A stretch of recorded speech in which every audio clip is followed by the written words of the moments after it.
Sud Radio, le grand matin week-end, 6h-10h, Maxime Liédo.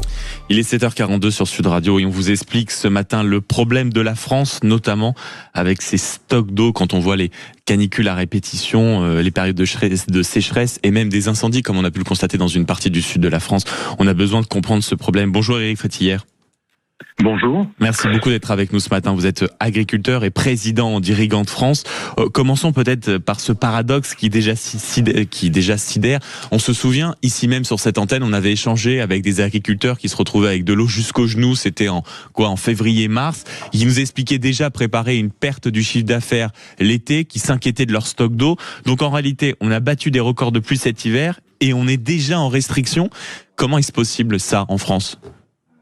Écoutez, c'est le grand paradoxe français parce que le GIEC nous l'explique depuis des années. En France, on a une chance extraordinaire, c'est qu'on a beaucoup d'eau. Je suis également président des irrigants européens et lorsqu'on se compare aux autres pays européens, on s'aperçoit que la France est le deuxième pays au niveau de l'abondance en eau.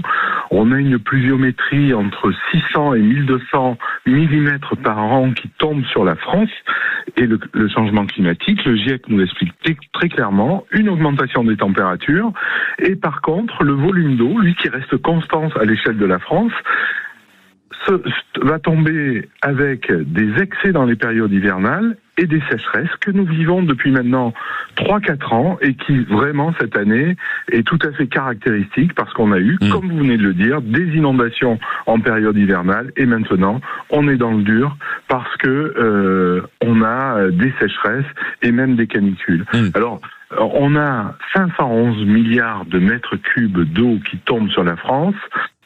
Si on élimine l'évapotranspiration, le retour à la mer, il reste 211 milliards d'eau de disponibles. Et on en retient à peine, et le monde agricole a besoin de 3 milliards, c'est 1,5%, c'est ridicule. On a besoin de peu d'eau, mais il la faut absolument cette eau. Mais donc quand on vous écoute quand même Éric Frétillère, notamment depuis 3-4 ans, c'est le chiffre que vous avez évoqué, on a quand même l'impression que c'est un scénario qui se répète presque inlassablement. Qu'est-ce qui bloque en France concrètement depuis des années pour que on en soit aujourd'hui après 3-4 ans de ces schémas à répétition en réalité, à ne toujours pas avoir les capacités, notamment pour les agriculteurs, de stocker leur eau? Non, mais c'est dramatique parce qu'il y a une espèce d'idéologie, de dogmatisme quand on voit historiquement des ministres de l'environnement qui ont demandé des moratoires sur le stockage de l'eau, qui bloquent, qui reculent et qui empêchent d'avancer et de faire avancer le monde agricole. La conséquence, il faut rappeler la base. Une plante a besoin d'eau. On ne produit pas sans eau, ça n'existe pas. Et quand on est dans des périodes comme on est actuellement, avec des très fortes évapotranspirations, eh bien les plantes ont besoin de plus d'eau. Conséquence, on ne mobilise pas notre ressource, eh bien qu'est-ce qu'on fait ? On importe de plus en plus de produits, et ce qui est très paradoxal, c'est qu'on importe aujourd'hui quasiment 70% de produits de fruits et légumes, 60% de tomates, les melons, j'en parle même pas. Et ce qui est paradoxal, c'est qu'on importe des produits de pays qui ont beaucoup moins d'eau que nous. Je pense à l'Espagne, je pense à l'Italie et au Portugal. Mais justement, Éric Frétillère, justement, quand on regarde les chiffres espagnols ou même les chiffres portugais, la France stocke moins de 5% de son eau. Hein, c'est le chiffre que j'ai sous les yeux depuis ce matin. L'Espagne, près de 50%. Pourquoi il y a un tel écart avec, globalement, en fait, des voisins, des pays frontaliers? Pourquoi, avec des pays qui sont à côté de chez nous, on n'arrive pas à avoir le même résultat concernant le stockage d'eau? Eh bien, parce que c'est une volonté politique et que ces pays-là ont pris conscience de la nécessité de mobiliser la ressource en eau pour produire leur alimentation, pour aller vers leur souveraineté. Et nous, on n'a pas fait le pas. C'est absolument dramatique. Et d'ailleurs, c'est lié directement à une gestion de la politique de l'eau, puisque la directive cadre sur l'eau, qui est une directive européenne, comme son nom l'indique, ça n'est qu'une directive, et chaque État membre l'interprète dans son pays comme il le veut.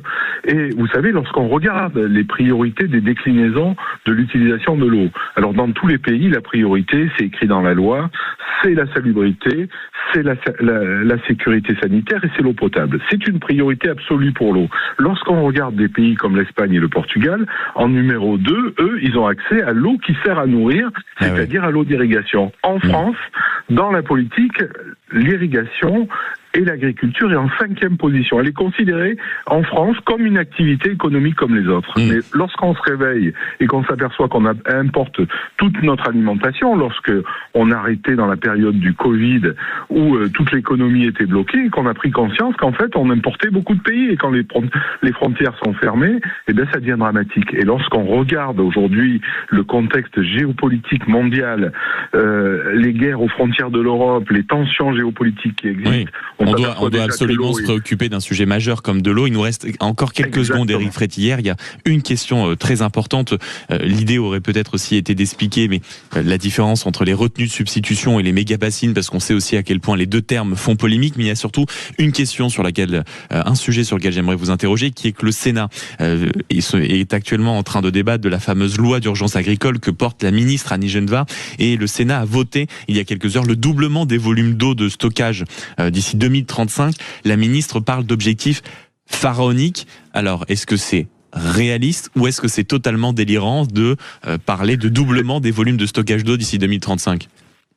C'est pas délirant, c'est nécessaire à la France pour préserver sa production alimentaire. Je vous ai donné les quelques chiffres en 2 secondes. 500 milliards, on en récupère 211. L'agriculture, c'est 3 milliards. C'est 1,5% du volume d'eau qui tombe sur la France. Si on rajoute 1 milliard, c'est-à-dire si on double la mobilisation de la ressource, on sera à 2,5%. Est-ce que c'est ça l'accaparement de l'eau ? Non, mais il faut arrêter le délire. Aujourd'hui, on a besoin d'eau, on a besoin de libérer notre production pour la France. Et pour les solutions qui existent, vous savez, par rapport à ces grands enjeux, il n'y a pas une seule solution. Il n'y a pas qu'une forme de stockage. C'est une mobilisation de l'ensemble. Il va falloir de la réutilisation des eaux usées traitées, des retenues de substitution, des projets de stockage. Il va falloir des retenues collinaires. Il va falloir transférer de l'eau. Il va falloir recharger les aquifères. C'est un ensemble de solutions qui vont permettre de répondre à cet enjeu absolument colossal. Et on a bien saisi à quel point c'était un enjeu plus que fondamental, surtout dans le contexte que nous traversons à tous les niveaux. Merci beaucoup Éric Frétillère d'avoir été avec nous, agriculteur et président d'Irrigants de France, pour poser quand même au bout d'un moment sur la table ce sujet qui est le stockage de l'eau en France, et que ce soit en hiver ou en été, qui plus est par les périodes que nous traversons, sujet plus que très important.